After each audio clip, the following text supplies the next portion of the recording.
don't have to have abs to be in good shape. You don't have to have abs to look good and to be healthy. And I think the issue is within our fitness culture is that people sort of think that having abs is a symbol of health and fitness, but you can have abs and be unhealthy. You can have abs and have poor cardiovascular health. You can have abs and not be particularly strong. Hi guys, thanks for joining me today. I want to discuss abs and how I think there's an issue when we think of abs as a symbol of health and fitness. I want to talk about some of the potential cons of actually having abs or actually just striving for abs, is that if that is your only goal. This is coming from someone who has had abs in the past. If you have a look at my profile picture, I have had it in the past. I have made it a goal. I have made it a dedication of mine to get and to maintain. And I did see some problems that came around with having them or striving for them, and them being my main goal. And I'm going to be talking about that from today. So this isn't just a video to hate on people that have abs or to put people off from trying to strive for them. I just want you to know of some potential things that may come up and actually start changing your mindset with the idea of don't just strive for abs, make it so they are a byproduct of your training. So the first thing I want to look at is you can't eat what you want. And I know this obviously seems really obvious because, you know, if you're on a diet, you can't always eat what you want. But once you get into your sort of low percent body fats, I think the lowest I've got is about 8%. Once you get down below 10%, it becomes a lot harder to be able to get away with eating the way that you want. You have to be a lot stricter with your diet. Sometimes there's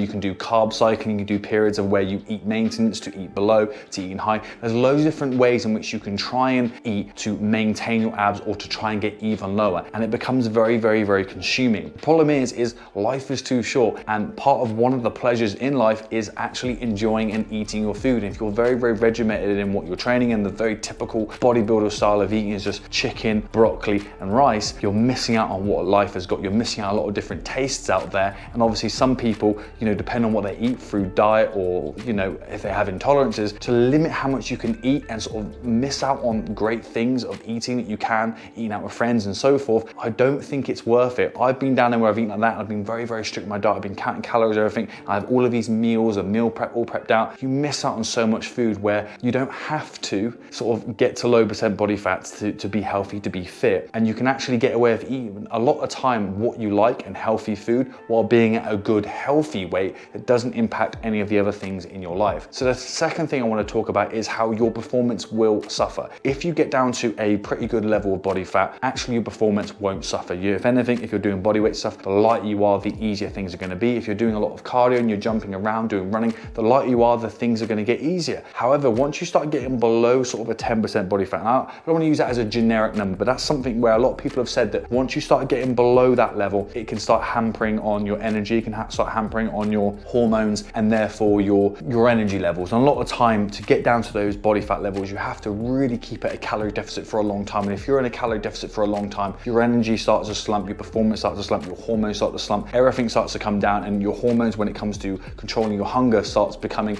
a lot more erratic and harder to control. But your performance will suffer. The less energy, the less testosterone you have, the harder it's going to be to be able to build muscle, the harder it is to feel good and to feel energetic, to feel manly, to feel powerful. The lower that goes down, it's going to make everything a lot harder. Unless you're someone who's taking other things to help sort of counteract the issue of being down that low body fat and calorie deficit for a long time. If you've got something to help you increase your testosterone levels, then it's not going to become an issue. But once it starts to drop, your performance is going to drop, your energy levels are going to drop, and other things are going to be hampered as well. So the third thing is how it's going to impact your social life and also your relationships. This is very common, where people who are so fixated on achieving a certain look or looking a certain way or keeping abs, or their life revolves around fitness and the way that they look, is it's going to impact on your social life. You're going to miss out on going out with friends. You're going to miss out on doing things with your partner. You're going to miss out on going away and doing things because you're so regimented with what you're going to eat, when you're going to eat it, how much you're going to eat, and how often you're going to train. It takes a lot of work with your diet and your exercise to be able to get down to having abs, but also being able to maintain them. And most importantly, which is going to be an overriding thing with this, is naturally. It becomes so much harder to achieve these things and maintain them naturally. If you're someone who's always been relatively lean, you've never been a little bit big or had a little bit of belly fat, then obviously it's going to be a lot easier for those people. But to be able to get big, to get strong, to be able to maintain these things while being very low in body fat, it becomes very difficult to do that naturally. So it's going to impact on your social life. The other things, it's going to impact on your relationships as well. Not everyone is going to care how lean you are, what you're eating and exercise. If you're with someone who is constantly focused on on around the gym and what they eat, and impacts on where you can eat, where you can go, it's going to make it very difficult for relationships. And from a side of mental health, which would be the next thing I'm going to be talking about, it's very common for your partner to start looking at things in different ways, to start thinking that the way that you look and perceive people by the way that you look might start passing on some of the things that they feel. It can actually make them feel insecure. This is why a lot of women are very common and quite like the dad bod thing. When people are there with someone who's very shredded or very lean, it can actually cause, you know, insecurity issues for the partner to be around with someone like that. It can actually make them feel bad, which can therefore make relationships suffer. So the fourth one we're going to be looking at is mental health issues. If you boil everything down to your training and exercise, to the way that you look, looking for other people or reassurances or validation from other people on how you look, you're going to perceive, when you're looking at social media, you're going to start judging everyone by the way that they look. And if you're offering your happiness, your motivation, how you should think and feel about yourself, complete and utter strangers that people don't know you, they may or may not like you, they may not actually care what you're doing in your life, and you're seeking approval from these people, you're giving all of these people, these strangers, the power of how you think and feel over yourself. And that's a very damaging thing, and something that could lead to really bad issues in the long run. The other thing is, which is very common with sort of like that fitness idea and the bodybuilding and just getting abs, is it can lead to body image issues like body dysmorphia and other things like that, where you're constantly comparing yourself to other people and you're constantly looking at yourself and never being happy, where someone else may look and think, mate, you're in great shape, you look really good, but you're like, well, I don't know, I'm a little bit fat here, and you're literally looking for problems within yourself. It's like, one thing I heard is, once you get into bodybuilding or training, you feel forever small. You know, you can look at it as a way as that you're constantly trying to improve yourself.